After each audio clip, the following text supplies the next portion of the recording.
buy or sell. Anthony Richardson will be a top 7 fantasy quarterback this season. We're keeping this realistic here. We know that nobody would think that he'll be in the top 3, probably not even the top 5. How about top 7, George? Buy or sell? You know, if he stays healthy, top 5 is not out of question here at all. He's a running quarterback. We know how valuable they can be. My worry is going to be what I mentioned when we talked about the Indianapolis Colts. Boy, man, if Pittman were to go down, there's not a lot to throw. He'll be running for his life half the time there. I like Richardson a lot. Small sample size of what we saw of what he's going to be. I played the 5 games last year before the injury here. So, or a longer season, we'll see if we get some catch up to him, what he can do. He's going to have to prove he can throw the ball to be down the field here. I'm going to buy this. All right, I want to buy on Anthony Richardson. I want him to be that guy because I want to see the excitement that he can bring. That I think, you know, smart money might say go the other way because there's so many quarterbacks in that tier that, hey, he can have a good year and still not finish top 7. That being said, I think he will show, just like he did last year, he's going to be dynamic. I'm buying top 7. Yeah, reminds me so much of Cam Newton in the early days, too. I'm going to sell. I'm going to sell on this. I think it's too high. I think most leagues take away points for interceptions. If that's the case, I think his numbers are going to be 20-something touchdowns, 15, 16-something interceptions. That's going to negate some stuff. Yes, he will run. Can he play an entire season? Still very questionable for me. I have him as the 9th best fantasy quarterback at the end of the season, just outside the top 7. So I'm going to go sell on that.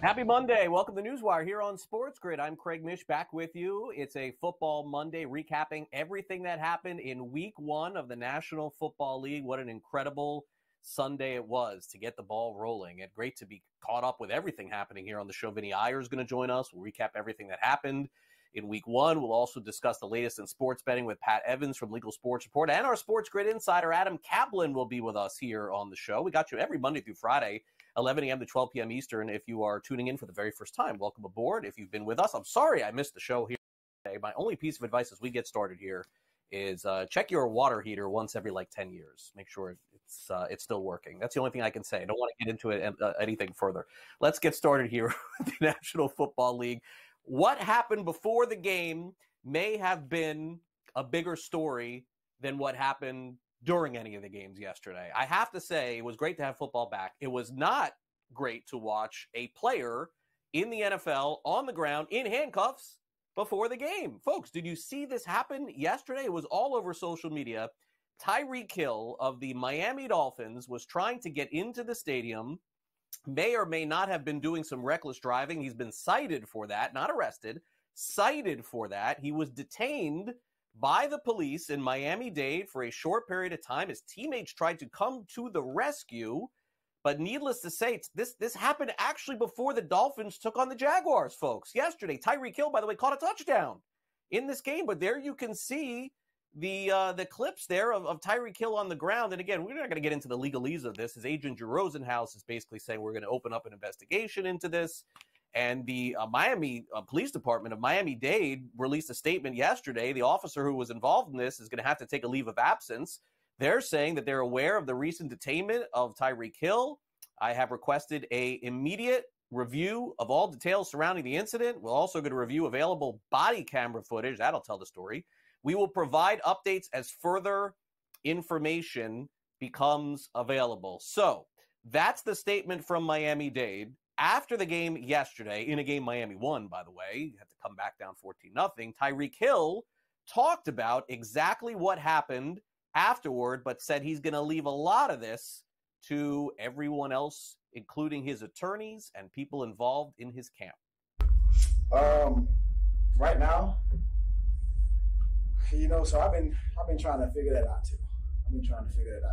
Right now, I'm still trying to put it all together. So I'm not going to give you a version that I still don't know what happened. You know what I'm saying? But I do want to say, I do want to be able to use this platform to say, like, what if I wasn't Tyreek Hill, bro? Like, worst case scenario, you know, because it's crazy. Like, I want to be a cop one day. I got a state trooper, had all that, you know, so I got a lot of respect for cops, man. But obviously, you know, everybody has bad apples in every situation, you know, so I want to be able to, you know, use this platform, you know, to figure out a way to, like, flip this and, you know, make it a positive on both ends, on my end and then also Miami-Dade, you know, so that way we can team together and, you know, do something positive for the community, because that's what it's all about, bro. Like, you guys are here to, like, protect us as individuals, and, you know, I have a platform and I want to be able to team up with you guys, so that's all I got to say. Yeah, didn't expect much more, and you can expect more to come. Meanwhile, the preparation for the Miami Dolphins went into the game yesterday very bizarrely when their head coach, Mike McDaniel, talked about finding out that his star wide receiver was in handcuffs before the game.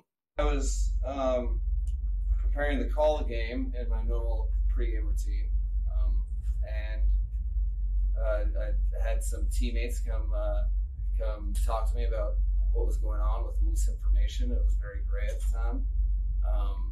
And then, you know, there was probably 20 minutes between that and their arrival from when I heard about it, maybe 30, I don't know. And realistically,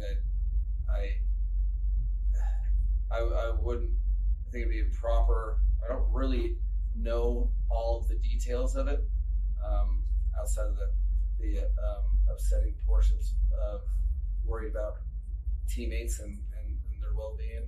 And then I was really just happy with the way that our team came together when teammates were in need. To say that this overshadowed the game would be an understatement. It is the big talking point today in the National Football League. And if you predicted before the year 2024 that Scotty Scheffler and Tyreek Hill would both be detained before a golf event and an NFL event, you win the predictions for 2024. Did you predict the Lions would cover in overtime yesterday? That's a bad beat, of course, for the Rams yesterday. Great game, by the way, on Sunday Night Football. 26-20, the Lions end up picking up win number 1 of the season, and, you know, certainly a great game back and forth. Rams fought hard, too. That was the focus for Dan Campbell in this game. Of course, the Lions in this quarterback bowl, the Goff-Stafford Bowl, to say the least, ended up going in Detroit's way, so they win. And after the game, Campbell said he was proud of the way the team played, but give a lot of credit to the Rams. Man, I thought they had a heck of a plan. They adjusted to some things that we threw at them well, and they just kept coming, man. They fought and they fought.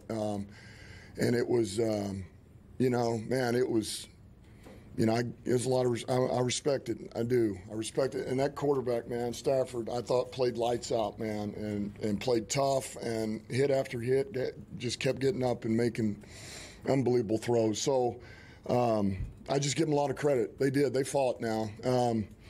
But we're hard to break. So we did what we had to do, and, you know, our defense held there. Before that, Fox makes a heck of a punt, and defense holds. Offense, we get it back and, you know, get it in overtime. We win the toss, and we don't look back. So we eventually found our rhythm. We did what we had to do, and I said it early in the week, the team that makes the most mistakes is the one who usually loses these early games, and we made one less mistake. And so now we just got to improve from there. Detroit picks up the win on Sunday Night Football. We got Monday Night Football coming ahead. But first, big news out of the National Football League. Defensive lineman Derek Brown of the Carolina Panthers could potentially miss a long period of time. It's being reported that he has a injury that's being determined right now. We'll see what happens for them in the future. This is one of the best players on the Panthers who got shellacked by the Saints yesterday. More on that in a minute. Monday Night Football coming up. And, of course, we're going to talk a ton about this game with Vinnie Iyer. But did you know passing touchdowns going into week 1 at a basically very low level, 33 passing touchdowns thus far for the first week of the NFL season, just 33 pending Monday Night Football. If you played in a survivor pool yesterday and you did not take the Cincinnati Bengals over the New England Patriots, send me a message at Craig Mish and show me proof of this, because I don't believe you. Yesterday, the New England Patriots upset the Bengals, biggest underdog of the week. Meanwhile, what in the world happened to the Titans late in that game? Up 17-0. Will Levis just throwing backyard footballs, and the Bears, punt returns, interceptions. They come back to win in Caleb Williams' first start, although it wasn't great. The Giants lost 28-6. Panthers got shellacked, as I said, 47-10 in that one. And also a new contract for Dak Prescott. If you missed it yesterday, he's going to be the all-time paid quarterback in the history of the NFL. $60 million a year for Dak Prescott. He's going to end his career in Dallas. Meanwhile, the new AP polls out in college football. As of right now, Nebraska is in. They crushed Colorado on Saturday night, a game that wasn't close from start to finish. Iowa State now is ranked 21st if they beat Iowa. Northern Illinois takes down Notre Dame. Where's my friend Bill Bender for me to tell him I told you so on that one? 16-14 the final there. Longhorns beat the Wolverines Saturday. Texas looks awesome, 31-12. Tennessee beats North Carolina State. It was not close, 51-10 on Saturday. In Major League Baseball, in case you missed it last night, Pavin Smith of the Arizona Diamondbacks hit 3 home runs yesterday against the Astros. 12-6 the final. Justin Verlander had a tough time. Shohei Ohtani trying to get to 50-50, hit home run number 46 yesterday. And over in the National League wildcard race, the Mets finally lost the game. They lost to Cincinnati. And our prayers are out to Hall of Famer Wade Boggs, who was diagnosed with cancer. We'll be right back.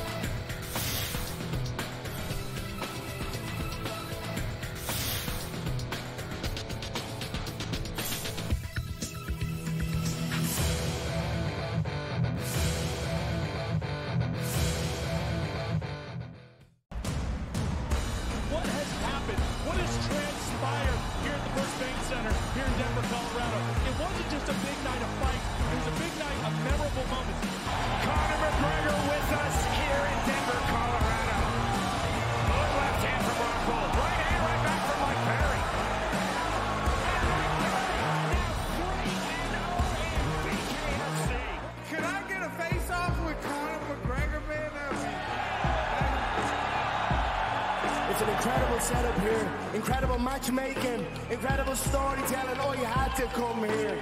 All these fighters that step in here are warriors, and all have my respect. And I'm into this game, yeah. We'll be into this, yeah. And we are live here in the Maverick Center, here in Salt Lake City, Utah, folks. What a night! It is going to be historic indeed for BKFC 56. Whoever's the king of violence right here, this is going to be a great fight. Harry on the top.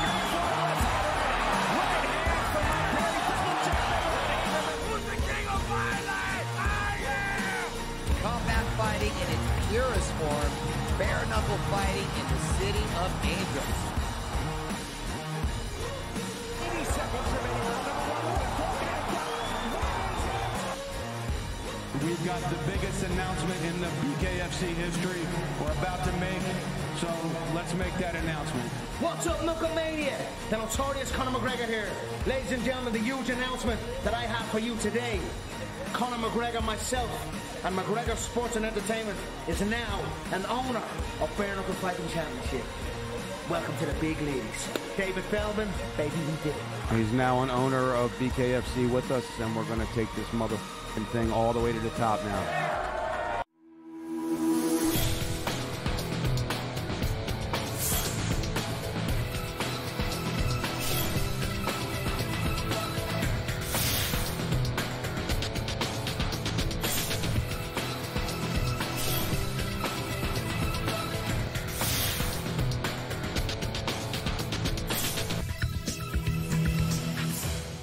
Welcome back to NewsWire here on SportsGrid. As I said before, if you played in a survivor pool with one entry and you took anyone outside of Cincinnati, I want to see proof of that. Send it to me at Craig Mish on X, at SportsGrid TV, and copy Vinnie Iyer too, because I don't think that he'd believe you either. Vinny, thanks for coming on the show here. I mean, look, I understand crazy things happen in week 1 of the NFL. And to be honest, I kind of like taking the points with a lot of these teams. It was worth doing in a lot of cases in the NFL in week 1. But to think that the Patriots could go to Cincinnati and win the game, and by the way, win very convincingly. It wasn't like the Bengals had the ball kicking a field goal at the end of the game where they were near the goal line or anything like that.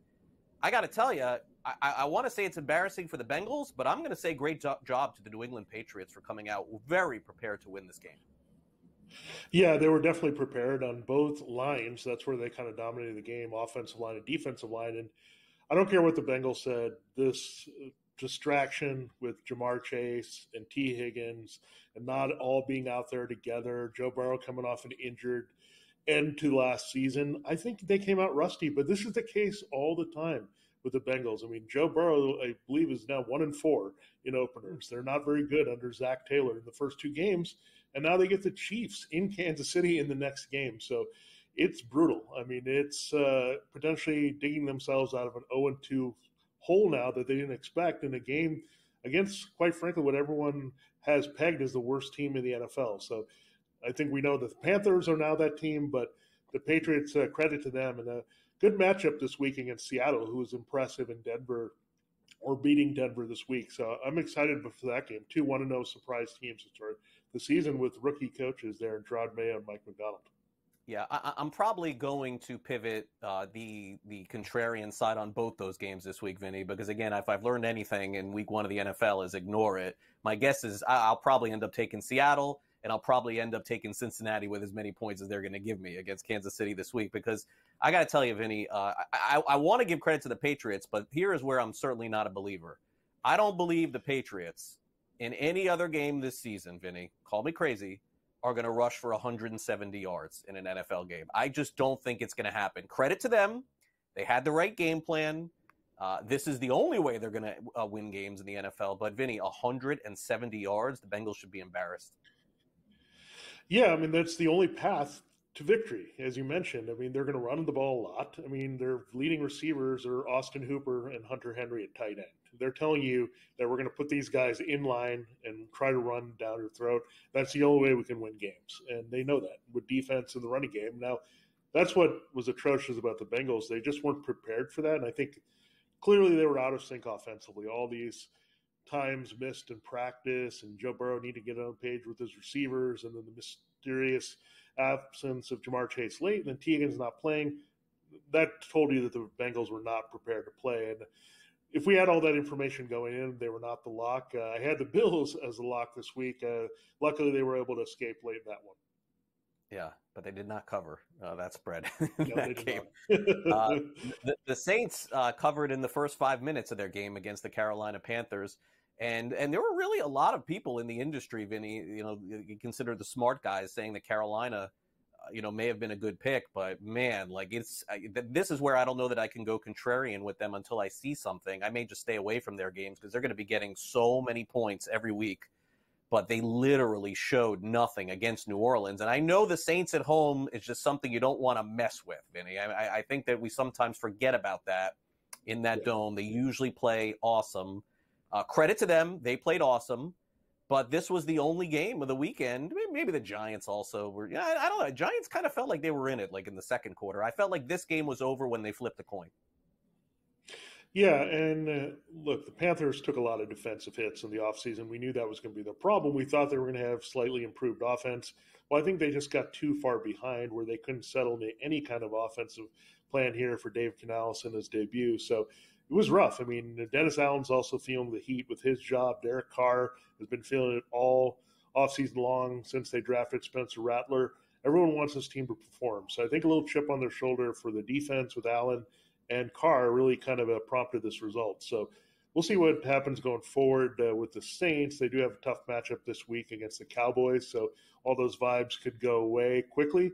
And with the Panthers, I think they're going to continue here. The Chargers are their next opponent, and they'll get physically mauled in that game. Yeah, probably so. A lot of running coming in that one, too, as we saw the Chargers do. All right, so tonight, let's get to it, Vinny. 49ers 3.5-point favorites. This line has been stuck now for a long time. The total is 43.5. We saw some movement when Ayuk and Trent Williams weren't there. Now they are. I saw some 3s, 3.5s, 4s. But look, if you're taking San Francisco, you're going to have to lay the hook. If you're taking the Jets, you're definitely getting the hook tonight. The total is 43.5. The line is sort of yelling Jets at me tonight. I don't know why, but I thought the 49ers would be a bigger favorite. Any opinion on tonight? Yeah, I mean, Aaron Rodgers is a tough one to figure out against the 49ers. He's really good against them in the regular season, but he's terrible against them in the playoffs. And we're not sure how he's going to respond off the Achilles. We saw Kirk Cousins. He wasn't looking all that good coming off an Achilles there against a very good pass rushing defense, the Steelers. So could have a very similar result, a little bit of a field goal fest here that we didn't maybe expect from the 49ers. But again, it's a tough matchup all around. I mean, the Jets defense is going to give the 49ers some problems. Vice versa, they're kind of mirror images of each other with kind of the way they're schemed, Robert Saleh and the team he left behind. So it's going to be a lower scoring game, I think, a lot of field goals. But I am taking the 49ers here. I think just having Williams and Ayuk back in the mix, those are big game changers in this game. While the Jets are still figuring out all their weapons. Yeah, fair enough. I think I'm going to go the other way, but no decision yet from me. Thanks again, Vinny, for coming on the show. We'll catch up again soon. All right, thanks, Craig.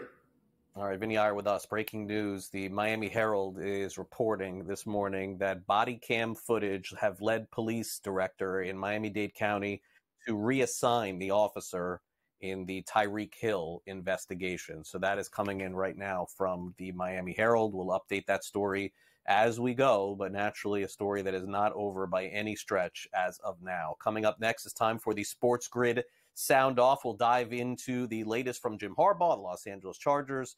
Also get a preview of tonight's Monday Night Football game with Casey Hudson. We'll be right back.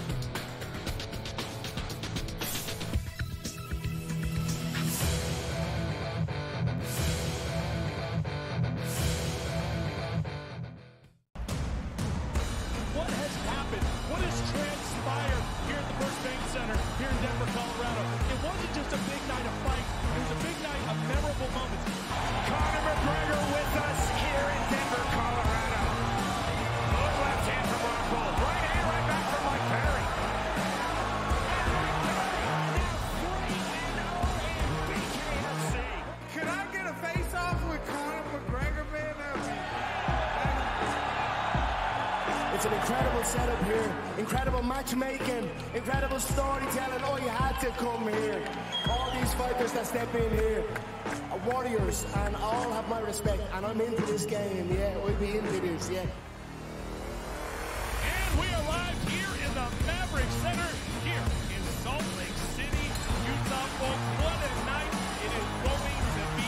Historic indeed for BKFC 56. Whoever's the king of violence right here, this is going to be a great fight. Carry on the top. Right hand from my Perry, double jab. Who's the king of violence? I am! Combat fighting in its purest form, bare knuckle fighting in the city of angels. 80 seconds remaining. We've got the biggest announcement in the BKFC history we're about to make, so let's make that announcement. What's up, Knucklemania? The notorious Conor McGregor here. Ladies and gentlemen, the huge announcement that I have for you today. Conor McGregor, myself, and McGregor Sports and Entertainment is now an owner of Bare Knuckle Fighting Championship. Welcome to the big leagues. David Feldman, baby, we did it. He's now an owner of BKFC with us, and we're going to take this motherfucking thing all the way to the top now.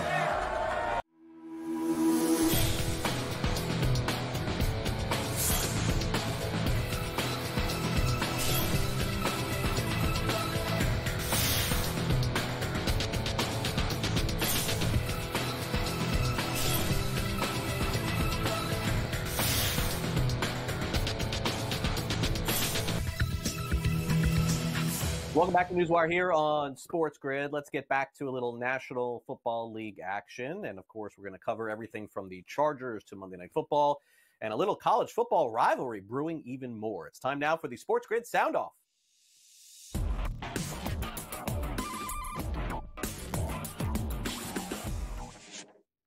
I think lost in the shuffle yesterday after those great early games is the fact that Jim Harbaugh made his next debut back in the NFL again after spending many years in San Francisco and then with Michigan. He's back as the head coach, as you may know, with the Los Angeles Chargers. And Harbaugh himself committed to that run game yesterday. I don't know if you saw this, but J.K. Dobbins and Gus Edwards just constantly running with a team that had Justin Herbert. That's always been the game plan, even going back to Frank Gore with San Francisco. And Harbaugh talked about the effectiveness of the running games and the grind that is the NFL. Offensively, in the second half, when we needed it, J.K. Dobbins won an incredible game, breaking those 2 long runs and just the tough yards he and Gus were getting. No turnovers offensively. Thought our line did a really great job against really one of the tougher defensive front sevens. And I guess I can't really say that because I haven't seen many defensive front sevens, but they're darn good. They're darn good. And a lot to get better on, a lot to work on for us. There's no excuse for the penalties we had early, but we're going to work on that. And going from week 1 to week 2, I think that's where you make the most amount of. It's where you can make the most amount of progress the entire season in a 1-week period. So we'll be really focused, laser focused on getting better this week. Chargers 1-0 under the Harbaugh Chargers era, which started yesterday. The Jets era of Aaron Rodgers re-begins tonight. It's like a new day for the Jets. Jets, going into the game 3.5-point underdogs. Unfortunately, they will not have Hassan Reddick for this game. We thought we would take a closer preview with one of the hosts tonight of Pro Football Today. Casey Hudson will be on that show tonight at 7 p.m. Eastern. She has a look at the matchup between New York and San Francisco. We have got a Monday night battle ahead, the Jets taking on the 49ers. And I will tell you this, even though everyone wants to see what Aaron Rodgers is going to bring to the table, he's not the biggest topic going into this matchup. Jets fans are ready for a smoke show, but they also are a little disappointed in the fact that Hassan Reddick is still holding out when it comes to the contract negotiation. So he's likely not starting the season with the Jets. How does this disrupt them? Probably not too much. Aaron Rodgers has a chip on his shoulder. He has a lot to prove, and he really doesn't care what anybody thinks. Also, this is a guy who's ready to air out the ball versus a defense that ranked 14th in pass defense. So I can almost guarantee we're going to be in for a mega Monday Night Football game. Hassan Reddick, what are you doing? Join your team. Almost guarantee. That's not good enough. I need a guarantee. Tonight's going to be a great game. All right, finally, let's get back to some college football here. We've got a rivalry now that is brewing between Georgia Tech and Syracuse. Syracuse head coach Fran Brown, Georgia Tech head coach Brent Key goes back to 2004 when Key was on the coaching staff at Western Carolina and Fran was a player. And Brown, after the game on Saturday, admits he took it personally when Georgia Tech head coach Brent Key said he didn't even really know him. Also said he took it personally when Key insinuated that Syracuse is not physical, and here was Brown's postgame. Yeah. I mean, anytime you get the ball on 4th down when you're going for it, and then you're able to stop him, because when he's going for it, he's saying, I'm tougher than you. I'm about to go for it. And then I'm saying, when we go for it, we're tougher than you. And who won the most 4th down this day? We did, yeah, because he said he wanted to fight from 2 out of 4. So that's all I was thinking about from 2 out of 4. That's why I was and you know me. So it's a big difference. When you know who I am and you come at me about toughness, like, don't do that. I took this game was very personal. And then you know that I coach with Kirby Smart and Muschamp. So why would we not be a tough physical football team? That's just what they do, and that's what we're about, and that's where I was at. And I did take that very personal. And I want to make sure everyone understands that when you play us, just be quiet. So then that way we're just going to go worry about us throughout the week. Don't give no ammo to me. If you give ammo to me, I'm coming. I like it. I like a fired up post game from the Orange there. By the way, I like those of you on social media. I threw it out 10 minutes ago. For those of you who played in survivor pools this past week in the NFL, I want to see you guys and girls show me that you didn't take the Cincinnati Bengals on Sunday. Somebody did on social media. They just sent it to me that they took the Chicago Bears. I mean, well done. Good pick. I commented on social media. You know who you are. But let's be honest, you got lucky. You got really, really lucky taking the Bears. But fair enough, you get the win. Pat Evans is up next.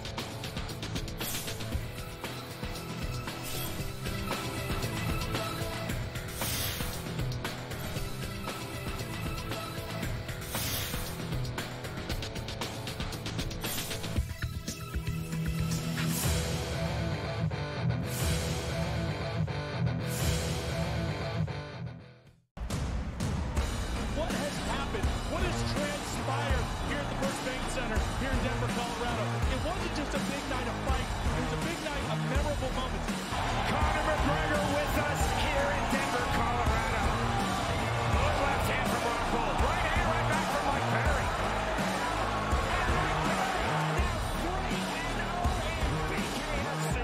Can I get a face-off with Conor McGregor, man? It's an incredible setup here, incredible matchmaking, incredible storytelling. Oh, you had to come here. All these fighters that step in here are warriors, and all have my respect. And I'm into this game, yeah. We'll be into this, yeah. And we are live here in the Maverick Center here in Salt Lake City, Utah, folks. What a night. It is going to be historic indeed for BKFC 56. Whoever's the king of violence right here, this is going to be a great fight. Perry on the target. Right hand from Mike Perry. Double check. Who's the king of violence? I am! Combat fighting in its purest form, bare knuckle fighting in the city of Angels. 80 seconds remaining. We've got the biggest announcement in the BKFC history we're about to make, so let's make that announcement. What's up, Knucklemania? The notorious Conor McGregor here. Ladies and gentlemen, the huge announcement that I have for you today.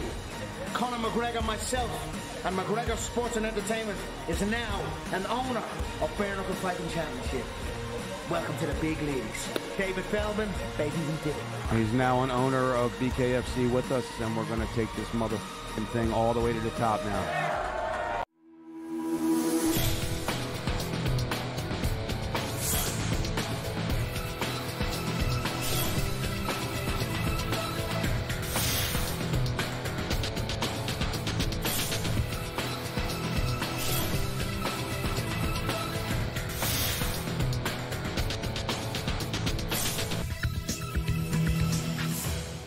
Welcome back to NewsWire here on SportsGrid. Pat Evans is with us here on this Monday from LegalSportsReport.com. All of the topics we discuss can be accessed over on their website, and you can also follow Pat on social media as well.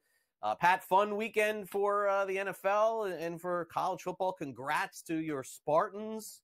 A very unexpected win on the road. So, you know, we love to keep you engaged with football most of the season usually, or at least last couple of years we lose you in October. But I don't know. Congrats, though. Maybe your team's headed toward November this year. I mean, it's possible, but I doubt it. You know, it's a strong start for the Jonathan Smith era, and I'm just really excited about the QB and wide receiver situation they've got with really young guys. And it'll be a fun season, a lot more fun than last year, and that's what I'm excited about. Plus, the Lions, they showed out last night with a great overtime win. It's good here in Michigan for me, not for the Wolverines, though. All right. Well, you had to throw that little dig there at the Wolverines there at the end. You knew that was coming. All right. So hold on a second. Drum roll here, Pat. Is it possible we may have a new state legalizing sports betting in 2024? We're on the precipice of it. Still some ways to go here. But we found out late last week, Friday, Saturday, over the weekend, which state is it, Pat, that's going to have this on the ballot? Because this is telling me at least 50-50 shot here this happens. Yeah, so Missouri, but we've been talking about this a lot the last 3 years as we've seen the legislative sessions kind of peter out because of a senator who didn't want to let it through. But, you know, we followed a petition campaign all year to get sports betting on the ballot. It was led by the St. Louis Cardinals and other professional sports teams in Missouri. They turned in way more signatures than they needed back in May, and it took until August 13 to get certified on the ballot. Well, that was until August 21st when we saw a lawsuit pop up to, you know, challenge the certification process. And that hearing ended up being last week because the Missouri ballot is finalized tomorrow. So this was a very kind of quick lawsuit we had to settle out. And the hearing was interesting. It was like 7 hours long. I tuned into the whole thing. A lot of cross-examinations of the science of signatures and the certification process. There was a lot of interesting things I've never thought about in terms of signatures, because that's what the plaintiff said was a lot of these signatures are not valid. They should not count. So it should not be on the ballot. Well, the judge, he sided with the defendants, the Secretary of State, John Ashcroft, and said, you know what? This is the certification process. This is what you followed. We're going to trust it. It's on the ballot. We'll see if there's, any sort of, I'm losing on a word that I'm trying to think of, but an appeal. That's what I'm thinking of, which would be an interesting, thing now that the ballot finalizes tomorrow. So it's going to be on the ballot in November. What happens then if it's appealed and something else happens? A lot of things. I'm not a lawyer. I don't know kind of the process after that. But again, we've got a recent poll that says 50% of Missourians want sports betting, 50% of the voters, another 21% are undecided.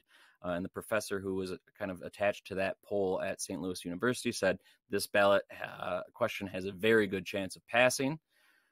So, we're going to see in less than 2 months if voters in Missouri want sports betting. And from there, we'll go and see what happens. What's interesting, though, is we still don't know who really put up this lawsuit. It was a very interesting mix of Democratic consultants and a very big Missouri Republican lawyer.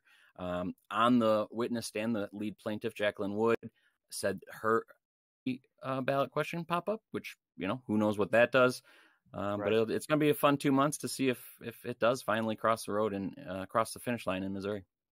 Yeah, closest state we've had, let's just be honest, basically this year with anything is Missouri. So this will be our story in the study group this spring. We figured out some things that Ohio wants, some worries that are kind of bubbling there, and how might it be difficult to get across the line. But, it did. They're fairly happy with how their sports betting industry is rolling. So this is just kind of another step. It's the next step. And of course, we've seen how difficult it can be to get online casino off the ground. I mean, only 8 states in DC have it, sports betting online casino. So it is going to be an uphill battle no matter what state it is. But these states that are starting to talk about it, I mean, Ohio is next to Pennsylvania and Michigan, both of which have online casino already. So that might be a kind of a push to get there. One thing of note is the sponsor is termed out. He is leaving the legislator, and so somebody else will have to pick it up after this executive session. But he's just trying to get the ball rolling, the ball started in the actual legislature, and see what kind of things need to be ironed out, where they're going from here. So again, it's going to be an interesting session next year as we kind of turn our attention from online sports betting, because as we just talked about, states are kind of drying up in terms of states that might legalize sports betting. But there's plenty out there who are at least going to start talking about online casino because there's budget shortfalls, states need money. But it is a little bit of a hardier endeavor to pass online casino than sports betting. It's a little bit, more controversial, I'd say, for a lot of constituents. All right, let's wrap it up here a little bit. You'll have to educate me a little more on this one, Pat, and I think our viewers as well. Explain to me about this sweepstakes that they're trying to get legalized. Exactly what is this? I read the story over Legal Sports Report, and I'm still not 100% sure. Is this a different kind of wagering, or what do they define as sweepstakes?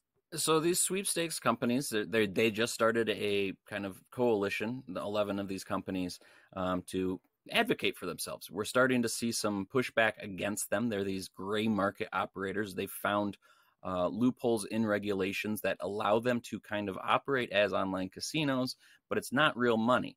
They've figured out a way to, give out free money that then can be exchanged for real money, and you can put in, it's a kind of a double-edged kind of way to get around things. And so, there's not surprisingly, the regulated industry saying, wait, hold on a second. This is a little weird. Why aren't they regulated and have to follow the same things we have to follow? And why do they not have to pay taxes? And this association's popping up, and I think they're going to start advocating for themselves, perhaps going to regulators and saying, hey, can we maybe figure out something so we're not really in the bad guy situation here? This comes as both the AGA, the American Gaming Association, has issued a statement asking regulators to scrutinize these operators a little bit more because, again, it's unregulated gaming that's kind of getting through the cracks. And then Michigan sent a cease and desist to multiple operators, all offshore, and they pulled out of Michigan But of note, all the 11 operators seem to be above board so far, and trying to really figure out how to make this an okay industry in the U.S. Got it. All right. Well, Pat, great stuff as always. We'll keep an eye on Missouri over the next couple of weeks, see if anything changes, and looking forward to catch up with you again later in the week. Thanks for coming on NewsWire. Thanks as always, Craig. All right, Pat Evans from Legal Sports Report. National Football League Network, NFL Network, reporting that Jake Ferguson, the tight end of the Dallas Cowboys, more of probably a fantasy story than important in reality for the Cowboys, although Ferguson had a really good year last year, has an MCL injury, going to be out 3 to 6 weeks, it looks like, potentially less, maybe more. We'll see. Again, Jake Ferguson of the Dallas Cowboys. This is Injury Monday, so you're going to get a lot of this injury news coming up soon. Speaking of which, there's a big injury to the Green Bay Packers, in case you missed it, in Brazil on Friday night. Adam Caplan is going to join us and talk about what the Packers do without Jordan Love. Don't go away.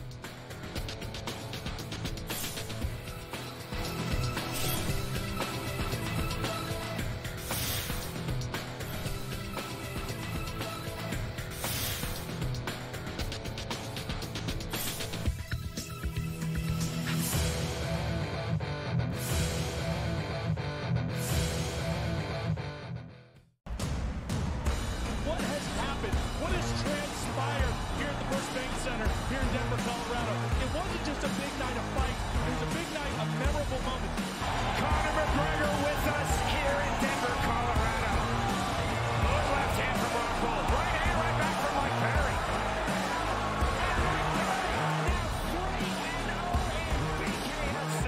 Can I get a face-off with Conor McGregor, man? It's an incredible setup here, incredible matchmaking, incredible storytelling. Oh, you had to come here.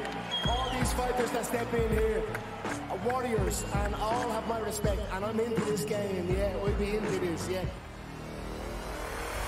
we are live here in the Maverick Center here in Salt Lake City, Utah. Folks, what a night. It is going to be historic indeed for BKFC 56. Whoever's the king of violence right here, this is going to be a great fight. Perry on the target. Right hand from Mike Perry. Double check. Who's the king of violence? I am! Combat fighting in its purest form, bare knuckle fighting in the city of angels. 80 seconds remaining. We've got the biggest announcement in the BKFC history we're about to make, so let's make that announcement. What's up, Knucklemania? The notorious Conor McGregor here. Ladies and gentlemen, the huge announcement that I have for you today. Conor McGregor, myself, and McGregor Sports and Entertainment is now an owner of Bare Knuckle Fighting Championship. Welcome to the big leagues. David Feldman, baby, we did it. He's now an owner of BKFC with us, and we're going to take this motherfucking thing all the way to the top now.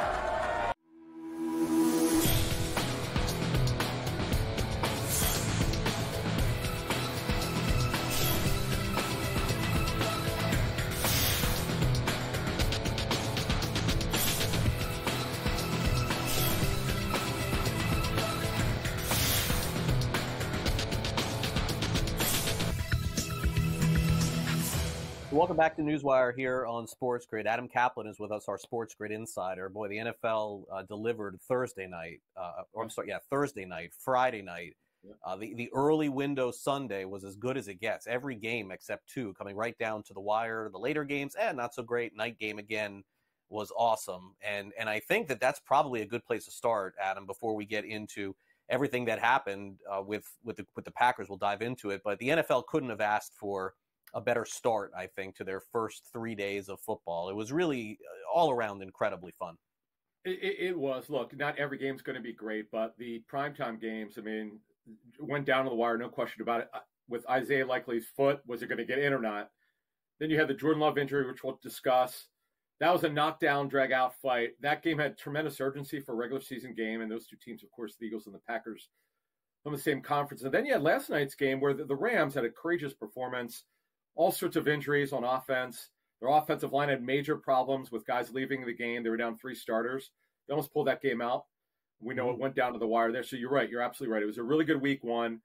By the way, more games went over the total than under, which was a difference from the previous 2 years where 70% of the games went under. It was a little different this year, and we can get into that as well. A couple of those games, high scoring, kind of surprised me. But look, it's week one. Things happen. Yeah, they do. And it's best to put that a little bit in a box, Adam, before moving forward, because week one doesn't usually determine the rest of the season. But it may for the Green Bay Packers. And it's just the nature of the National Football League at this point. And Adam, with Jordan Love being out, which has been sliding under the radar now because of all the games on Sunday and Monday, the Packers are in an impossible spot. Honestly, Adam, as most teams probably would be when you lose your starting quarterback. And I don't know if you feel the Packers are in a worse spot with their backups than some others. And I guess that's what we should dive into here. Are they worse off than maybe some other team that would have lost a starter for an extended period of time? Yeah, Craig, this is just based on, I go back to the Senior Bowl. I was there with Malik Willis, who's got a lot of ability. He's got a good arm. He's kind of small, kind of raw, undeveloped. He needs a lot of work. He basically was beaten out by Mason Rudolph, wasn't even close in Tennessee. The Titans found one team who would take Malik Willis. He's a project. If you're going to trade for him, Craig, you really want him in your offseason program. To trade for him now, for him to be your number 2 quarterback, it's going to be a problem. Let's forget about what happened, him being put in late in the game. That's not fair to him. Mm-hmm. He needs a lot more work. Sean Clifford was a 5th rounder last year out of Penn State. He's on the practice squad. He knows that system as well. But you asked the question, they're way worse off. This worries me. As someone who picked the Packers to win the NFC North, you can't predict injuries. Right. But Jordan Love, by the way, Jordan Love didn't play very well. He has a left MCL sprain. He has a moderate MCL sprain. Those could be anywhere from 4 to 6 weeks. It just depends, on is it a half tear? Is it just under a half, a little bit over half? Bottom line is, this is a setback for them. I expect to run the ball a little bit more of a commitment to it. They're already a balanced team, but you don't want to put it on Malik Willis. You got to try to help him as much as you can. Yeah, no, there's not much to be said. Not everybody has Stidham or Dobbs or O'Connell or one of these other players who have played a little bit in the NFL. Maybe it's because they committed so much money to Love at that point. Yeah, how much can you commit to the backup? I don't know. But I see it the same way as you. I saw Willis play, for his cup of coffee in Tennessee. He looked like he wasn't ready. All right, so where did the NFL analysts go wrong for many years with Baker Mayfield in Cleveland or with the Rams? Because Baker Mayfield right now, Adam, not only did he turn the corner last year, he's turning heads again this time around. And look, I understand Washington's not the best team in the National Football League, but he threw 4 touchdowns, 289 yards, and get this, 24 out of 30 in this game for Baker Mayfield. He is living up to all the hype that he had when he was drafted. Yeah, and I think what happened is he got out of Cleveland.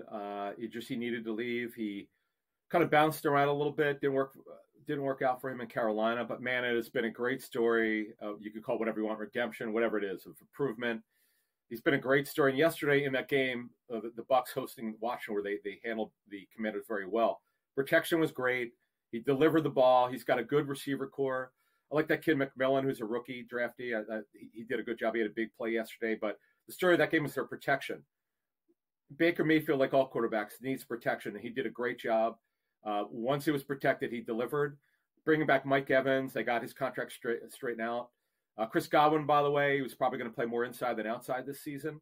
It looks good. Now, they have a very young defense. This is just one game, as you mentioned. It's important to mention that.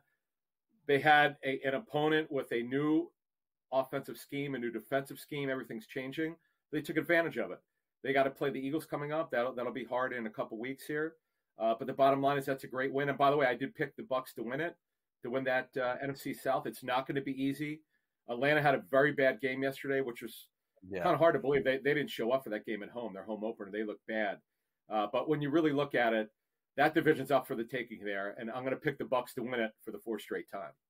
Yeah, and by the way, on the flip side, I will say Jaden Daniels, up against it, put up a ton of numbers yesterday too. Maybe we'll talk about that later in the week.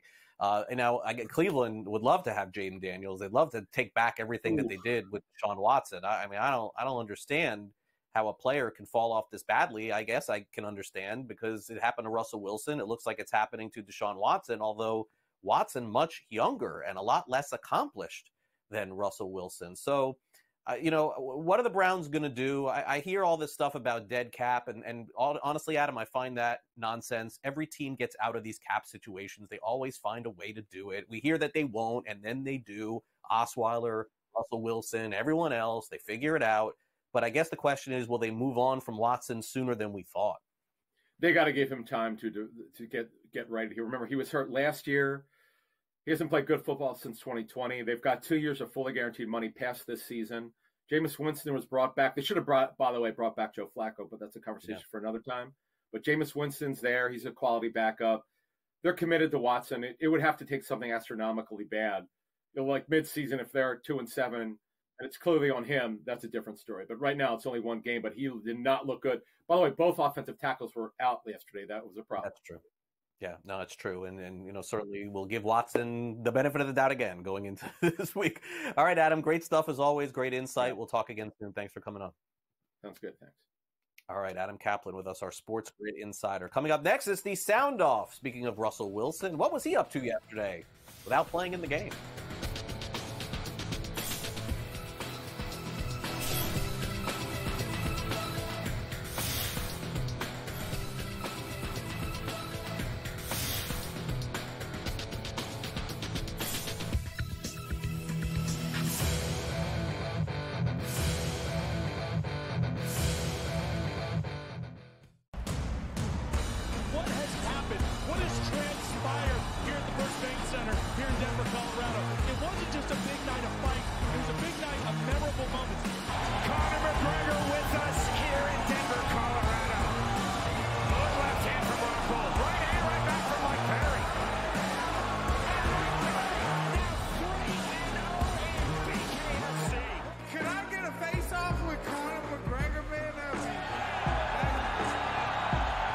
It's an incredible setup here, incredible matchmaking, incredible storytelling. Oh, you had to come here.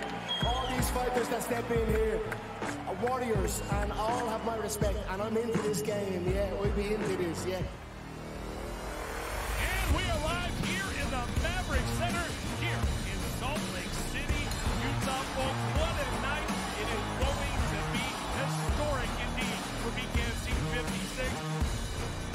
Whoever's the king of violence right here, this is going to be a great fight. Harry on the target for right hand from my Perry, double jab. Who's the king of violence? I am! Combat fighting in its purest form, bare knuckle fighting in the city of Angel. 80 seconds remaining.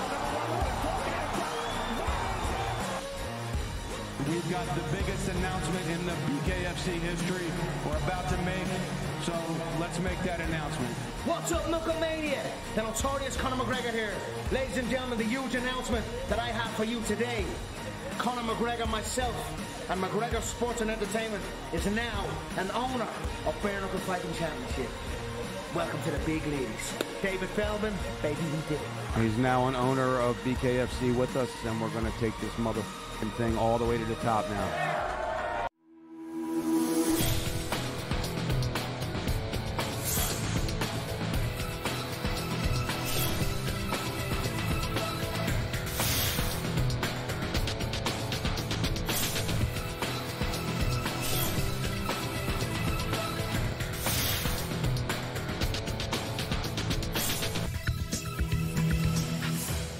Welcome back to NewsWire here on SportsGrid. We'll talk about a great show coming up a little bit later tonight. I'll have a preview of that for you here on our network. But first, let's get into our final topics here on the show. Dive into some National Football League, some tennis, and who exactly will be playing the halftime show at the Super Bowl. That was announced as well. We'll get into all that and more. It's time now for our final last licks.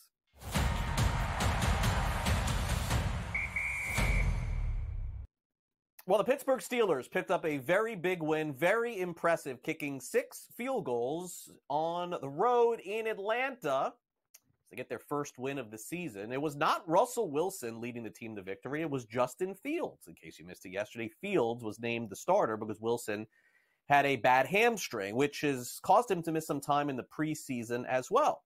So about an hour and a half before the game, although we had seen reports, Wilson officially was listed as inactive going into the game in Atlanta. But oddly enough, people on social media found some fun with this, because usually when players are inactive for the game, meaning they cannot play at all, they do not dress for the game. But even though Russell Wilson was inactive, folks, I don't know if you caught this yesterday, this guy was in uniform before the game, taking snaps, throwing to different players. Now, you're Russell Wilson. You've made hundreds of millions of dollars. You played in the NFL. You pretty much can do whatever you want, I guess. But people thought, I guess, it was kind of funny, because this almost never happens. Again, player inactive means he cannot play in the game, not even an emergency. So if something was to happen to Fields, they would have to go to a different quarterback, not named Wilson. But Wilson, I guess, was not happy enough with that and wanted to be in pads, put his jersey on, put his uniform on. And the story and legend of Russell Wilson continues in the National Football League. You don't know what you're going to get from this guy, but that's what we got yesterday. All right, so the doubles championship at the Women's U.S. Open, one of the two women who ended up winning, her name is Lyudmila Kitchenok. She is a champion at the U.S. Open Women's Doubles. Now, why are we talking about this? Because Kitchenok did not know or did not think that she was going to get or even win the championship at the doubles, because she was scheduled over the weekend to play, not tennis, but to play the part of a upcoming wife. That's right. She was going to get married this weekend. Her wedding was scheduled on the weekend championship of the U.S. women's doubles team. What is she thinking? Did she not think that she was good enough, or her doubles partner was good enough, or that she could even win? But needless to say, she's going to have to get married at another time. She ended up winning the trophy and talked about it afterwards. They showed video shots of her husband sitting there too. This seems like some pretty bad planning, honestly. Like, you know there's a chance at least that you could get to the end. Why schedule this during a time when you're supposed to play? I have no idea. But she did it. Congrats to her. Wins the doubles championship. Wedding coming up, I guess, next week. How do you reschedule something like that, by the way? Schedule everybody to come to your wedding and now you have to reschedule? I think all of the people that were going to this wedding are like, what are we doing? Kendrick Lamar is going to be playing at the Super Bowl halftime show. Congratulations, I guess, to him. This was one of the big stories. The NFL is very smart. They release this stuff to get people locked in to the National Football League right before the games begin at 1 o'clock Eastern. From New Orleans, going to play in New Orleans. This does make some sense. So he is the halftime show. But am I wrong for thinking? Call me crazy. Am I wrong for thinking another big name is going to be joining this? Is that all? Am I off? Don't they usually make this announcement in October or something like that? Does it usually happen before the season starts? Nothing against Kendrick Lamar. I understand how big of a rapper he is, how popular he is. Me, I was more for the Dr. Dre, Snoop Dogg, Eminem show. Just saying. But needless to say, he had a big spat with Drake this summer, so I guess Drake will not be participating in the halftime show as well. All right, Pro Football Today, tonight, 7 o'clock Eastern. Make sure you tune in. Casey Hudson, Adam Kaufman, Dave Sharapan, and Tom Vecchio right here on SportsGrid, leading you up until Monday Night Football. During Monday Night Football, we have an in-game live show with Kevin Walsh, Joe Lisi, and Donnie Rightside. That is the crew that will be on tonight, so make sure you catch that show as well. We got Caplan and crew coming up at 1 o'clock Eastern, so make sure you stay tuned for that show, followed by Scott Farrell at 3 o'clock Eastern. And I'll be back with you tomorrow morning for a recap of the Jets and 49ers on Monday Night Football. Thanks again to our director, Luke, our producer, Frank. You'll be watching, of course, that game tonight. Thanks to Adam Caplan and Pat Evans and Vinnie Iyer from Sporting News. Those were our guests on the show today. So hopefully you enjoy the rest of your Monday and your Monday night. Thanks again for tuning in to our show today, and we'll see you tomorrow at 11 o'clock a.m. Eastern for our next edition of NewsWire. See you then.